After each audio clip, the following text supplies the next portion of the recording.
Hello everybody, welcome back to another video, and today we are doing something a little bold. I'm here with Lucas, by the way. Say hello. Hello, hello, hello. How are you doing? The 2020 season hasn't even started yet, and we are predicting the 2021 grid. Sometime in the future we'll predict the championship standings, with the whole silly season kicking off quite early this year. Yeah. Our predictions might be proven wrong before the video has even been released. Yeah. Because there's an empty Renault seat, we don't know where Vettel's going, and there's probably going to be quite a few more driver moves. A lot of our predictions might not necessarily have all the factual information to back them up, they're just kind of instincts. We'll go reverse current championship order. Let's get stuck in. First team, Williams. What do you think? So quite a big announcement today from Williams in terms of their sponsors that has literally been announced today, with Rocket leaving them. We'll just kind of assume that Williams is still a thing in 2021 because who knows what will happen to them. I'll kick us off, and I'm going to say that we will be looking at a different driver lineup for Williams in 2021. And I'm going to say that they're going to be keeping Latifi in the team. George Russell will leave the team. We'll discuss where he's going later on. There is quite a few little young drivers in the Williams Driver Academy currently, but I think the one that has the biggest chance of becoming their actual F1 driver will be a Brit, and that would be Jack Aitken. So yeah, I'm going to go with Latifi and Jack Aitken. I think Jack Aitken is a massive, massive talent, and they've got all the money coming in with Latifi, so they can bring in a young, really talented driver in Jack Aitken, and I'd love to see him get his chance in Formula 1. I have pretty much done exactly the same as you have. I've also got Aitken and Latifi.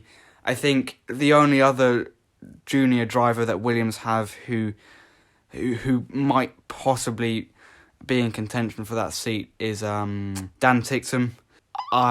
He has had quite a rocky couple of years recently. He's dropped out of the Red Bull junior program, and I'm not really sure about him, to be honest. He seems quick, but also a bit of a dick. Yeah, he's like a bit unpredictable kind of thing. Like, he could be amazing, but he's also a bit all over the place, and maybe what Williams will be looking for is someone that brings in a bit more consistency. My Haas lineup is pretty interesting. I don't think that Haas will keep Grosjean and Magnussen as they have done for the last however many years. It's been a long time. Yeah. And I think clearly Gunther Steiner doesn't really want them there. For some reason, they're still there. I think that this might be Haas's last year in F1, and it's kind of make or break this year. Yeah. They need to be a bit brave and probably take a risk, go for a new lineup in order to salvage this whole F1 project. So one of the drivers is from one of their reserve drivers, I think. It's Louis Delatraz from Formula 2. Nice. Pretty solid. He won't set the world on fire, but he's decent.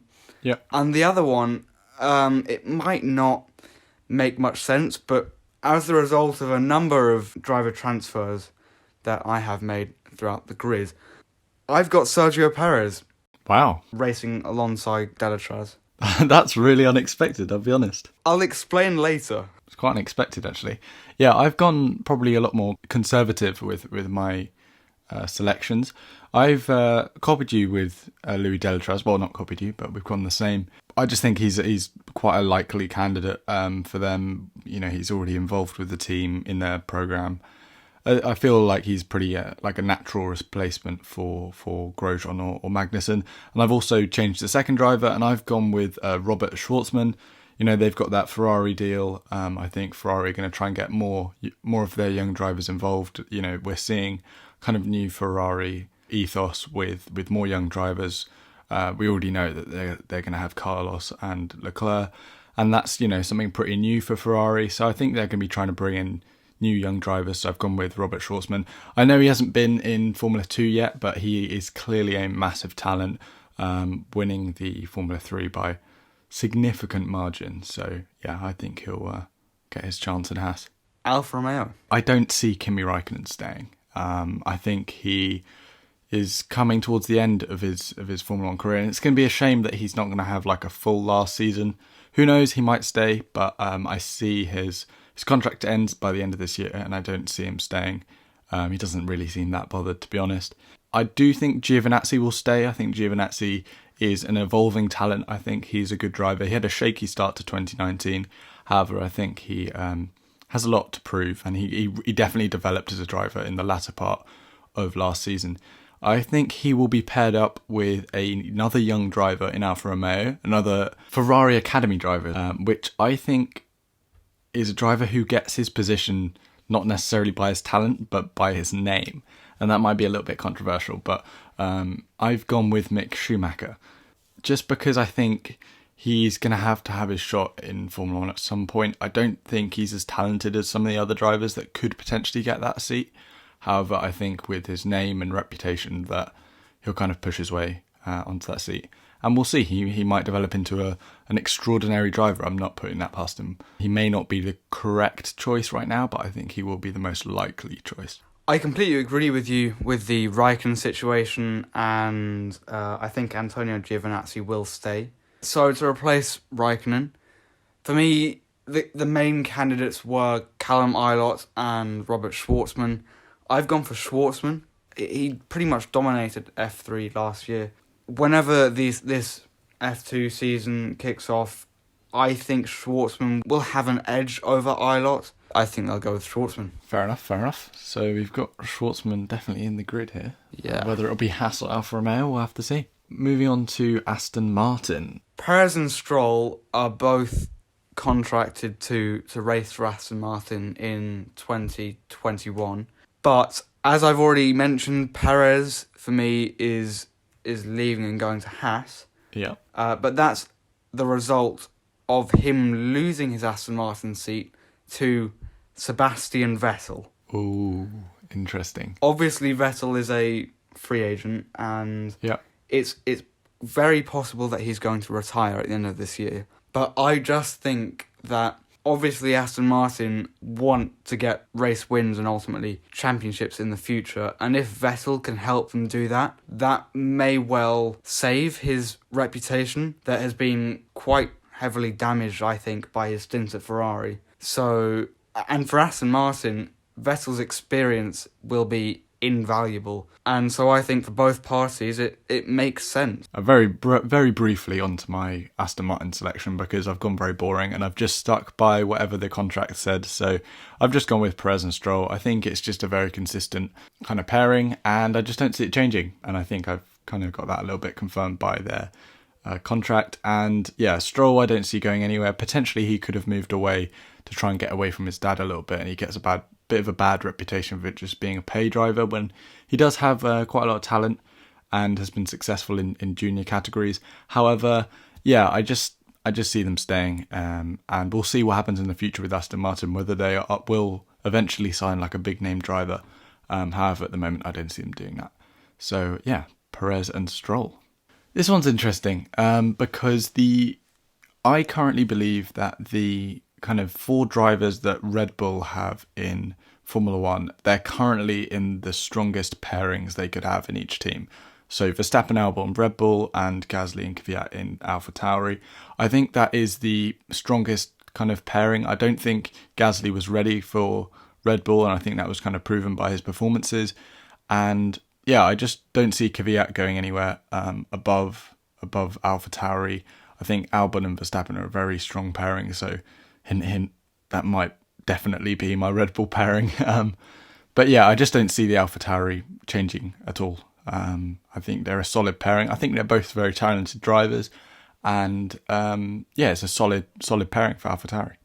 While a lot of the seats for next year seem to be all over the place and pretty uncertain, I think Alfa Tauri and Red Bull, all of their drivers seem to be mainly unaffected. You don't really get Red Bull drivers moving out of Red Bull or Alfa Tauri very often. But I just can't see Gasly or Kvyat leaving. There's no reason for them to do so. Red Bull don't really have any junior drivers who look to be in a position to take one of those seats.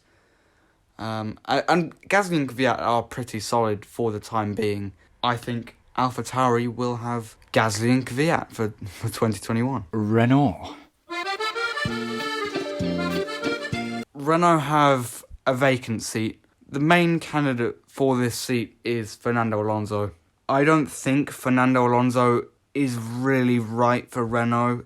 I don't think it's what they need, even though he's clearly the quickest option. For Alonso, I don't think Renault are a great option. I think he wants to get race wins, and Renault are not going to give them to him anytime soon, from what I can tell. I've gone for Esteban Ocon and Valtteri Bottas to take the other seat. Bottas, I get the impression that he's a bit fed up at Mercedes, and I know that a load of drivers would love to have that Mercedes seat, but for Bottas, I think he would really love to have the opportunity to lead a team or to be at least equal with his teammate. And for Renault, I mean, Bottas is very consistent. You can rely on him to get decent results all the time. It makes sense for both Bottas and Renault for that move to happen. I think there's a possibility that Bottas might even be pushed out of that Mercedes seat. I think Renault might be his best option. I mean, I think you can almost look at Bottas as like a better version of Nico Hülkenberg. Like, Bottas knows and has won races. He's been on the podium, but he's also like a really consistent driver, doesn't make too many mistakes, and is an overall good driver. Not necessarily, I wouldn't say championship winning material, but is a solid driver, and that's probably what Renault need right now. However, I haven't gone with Bottas. I haven't followed your same train of thought. I've obviously stuck with Ocon, as he seems like he's going to be Renault's future at the moment. And I've gone with Guan Yu Zhou. I think he's a big talent, and I think he's performed like pretty well in F2. And I just see him. I know a lot of people are talking about Lundgaard.